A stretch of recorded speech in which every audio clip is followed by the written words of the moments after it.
how do you explain when things don't go as we assume? Or better, how do you explain when others are able to achieve things that seem to defy all of the assumptions? For example, why is Apple so innovative? Year after year after year after year, they're more innovative than all their competition. And yet, they're just a computer company. They're just like everyone else.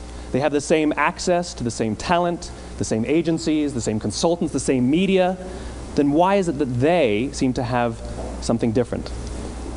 Why is it that Martin Luther King led the civil rights movement? He wasn't the only man who suffered in a pre-civil rights America, and he certainly wasn't the only great orator of the day. Why him? And why is it that the Wright brothers were able to figure out controlled powered manned flight when there were certainly other teams who were better qualified, better funded, and they didn't achieve powered manned flight, and the Wright brothers beat them to it? There's something else at play here. About 3.5 years ago, I made a discovery, and this discovery profoundly changed my view on how I thought the world worked, and it even profoundly changed the way in which I operate in it. As it turns out, there's a pattern. As it turns out, all the great and inspiring leaders and organizations in the world, whether it's Apple or Martin Luther King or the Wright brothers, they all think, act, and communicate the exact same way, and it's the complete opposite to everyone else. All I did was codify it. And it's probably the world's simplest idea. I call it the golden circle.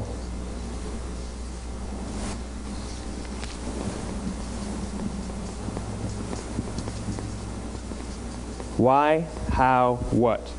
This little idea explains why some organizations and some leaders are able to inspire where others aren't. Let me define the terms really quickly.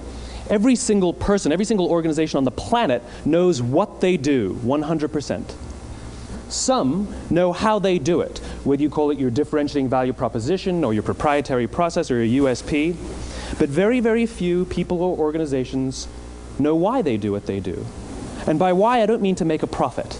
That's a result. It's always a result. By why, I mean what's your purpose? What's your cause? What's your belief? Why does your organization exist?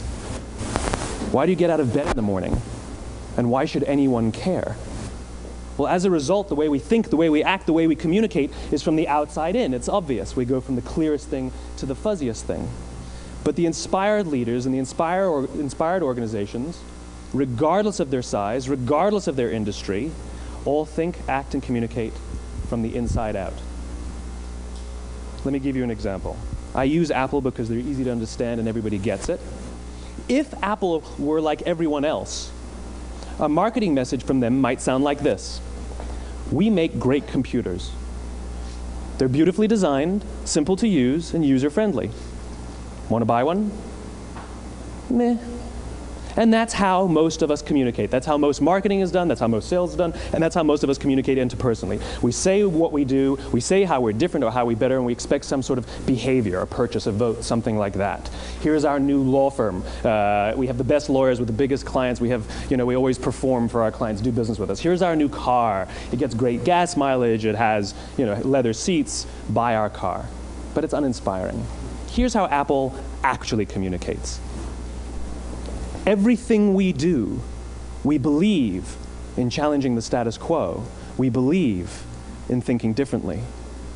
The way we challenge the status quo is by making our products beautifully designed, simple to use, and user-friendly. We just happen to make great computers. Want to buy one? Totally different, right? You're ready to buy a computer from me. All I did was reverse the order of the information. What it proves to us is that people don't buy what you do, people buy why you do it. People don't buy what you do, they buy why you do it. This explains why every single person in this room is perfectly comfortable buying a computer from Apple. But we're also perfectly comfortable buying an MP3 player from Apple, or a phone from Apple, or a DVR from Apple. But as I said before, Apple's just a computer company. There's nothing that distinguishes them structurally from any of their competitors. Their competitors are all equally qualified to make all of these products. In fact, they tried. A few years ago, Gateway came out with flat-screen TVs. They're eminently qualified to make flat-screen TVs. They've been making flat-screen monitors for years. Nobody bought one.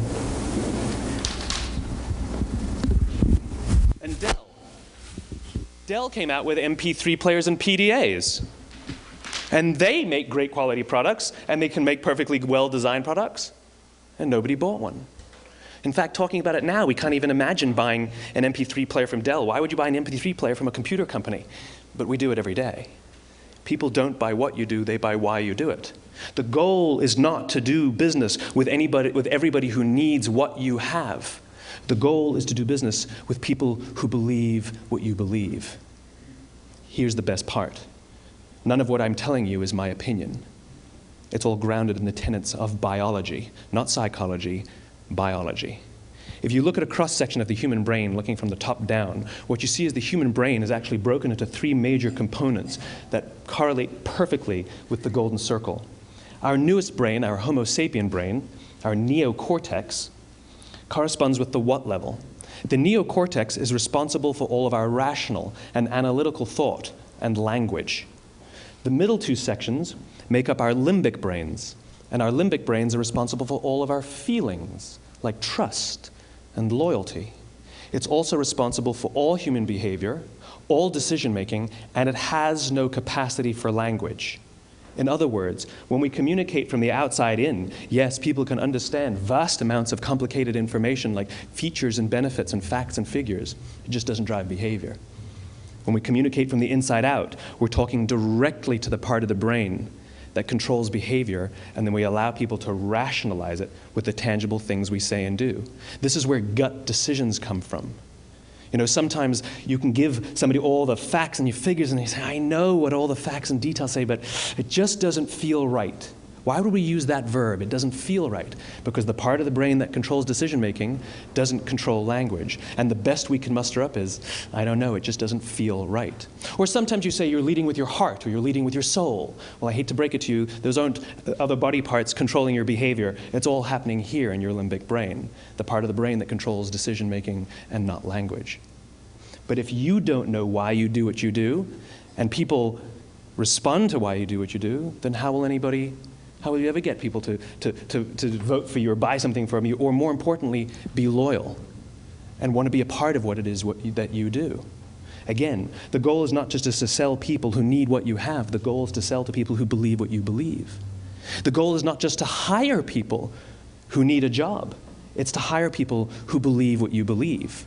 I always say that, you know, there's if you hire people just because they can do a job, they'll work for your money. But if you hire people who believe what you believe, they work for you with blood and sweat and tears. And nowhere else is there a better example of this than with the Wright brothers. Most people don't know about Samuel Pierpont Langley.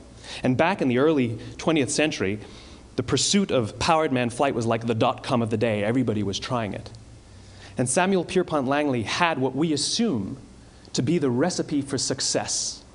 I mean, even now, you ask people, why did your product or why did your company fail? And people always give you the same permutation of the same three things.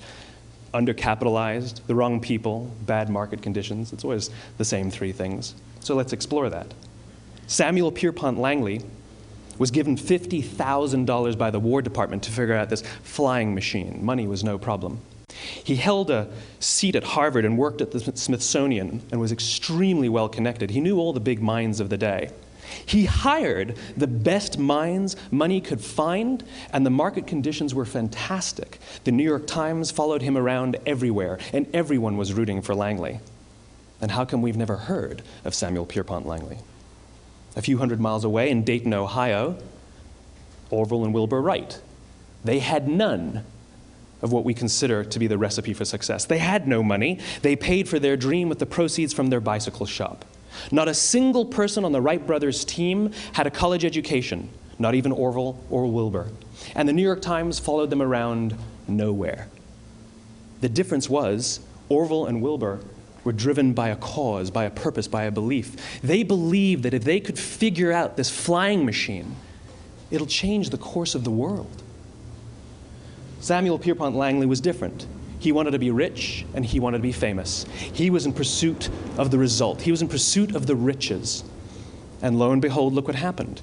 The people who believed in the Wright brothers' dream worked with them with blood and sweat and tears. The others just worked for the paycheck. And they tell stories of how every time the Wright brothers went out, they would have to take 5 sets of parts because that's how many times they would crash before they came in for supper. And eventually, on December 17th, 1903, the Wright brothers took flight. And no one was there to even experience it. We found out about it a few days later. And further proof that Langley was motivated by the wrong thing, the day the Wright brothers took flight, he quit. He could have said, "That's an amazing discovery, guys. Now we'll improve upon your technology." But he didn't. He wasn't first. He didn't get rich. He didn't get famous. So he quit. People don't buy what you do, they buy why you do it. And if you talk about what you believe, you will attract those who believe what you believe. Well, why is it important to attract those who believe what you believe? Something called the law of diffusion of innovation. And if you don't know the law, you definitely know the terminology. The first 2.5% of our population are our innovators. The next 13.5% of our population are our early adopters. The next 34% are your early majority, your late majority, and your laggards.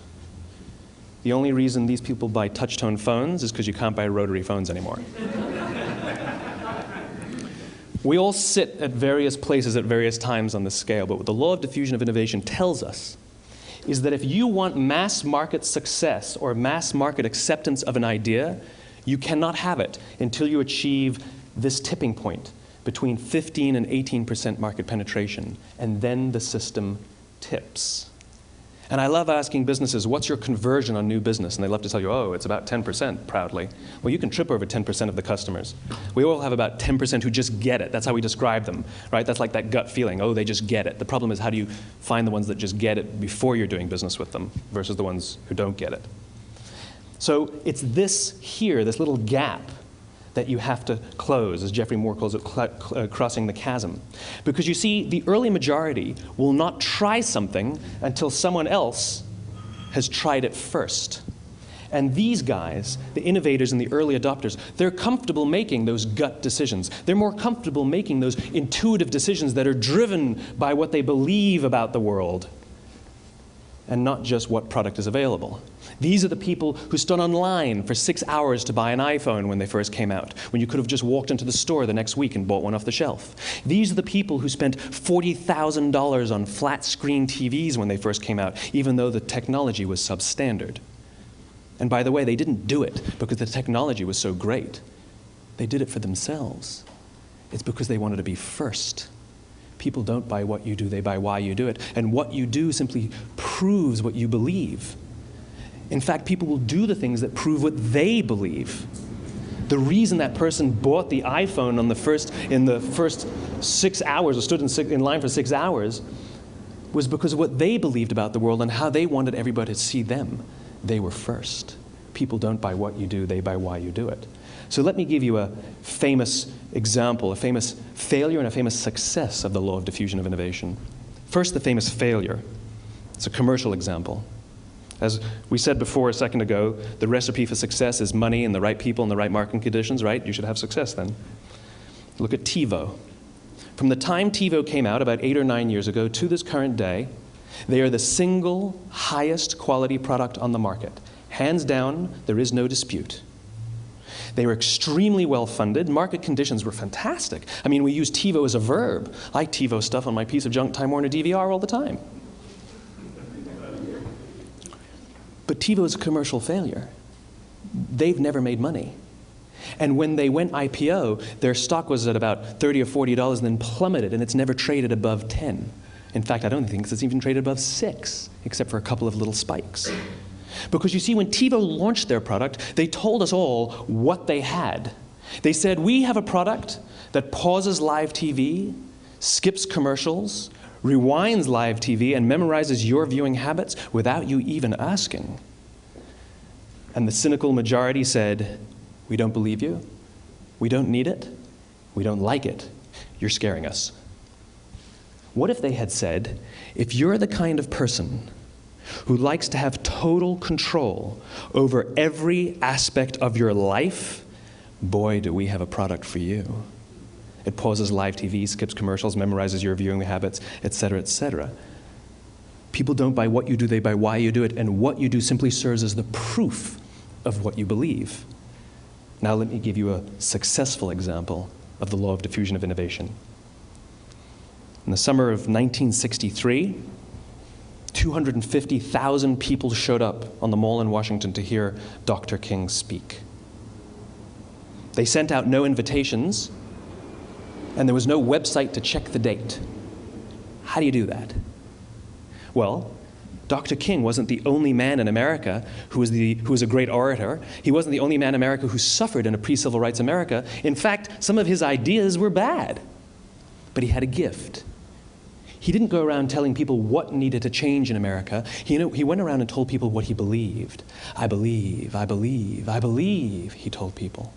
And people who believed what he believed took his cause and they made it their own, and they told people. And some of those people created structures to get the word out to even more people. And lo and behold, 250,000 people showed up on the right day, on the right time to hear him speak. How many of them showed up for him? 0. They showed up for themselves. It's what they believed about America that got them to travel on a bus for 8 hours to stand in the sun in Washington in the middle of August. It's what they believed, and it wasn't about black versus white. 25% of the audience was white. Dr. King believed that there are 2 types of laws in this world, those that are made by a higher authority and those that are made by man.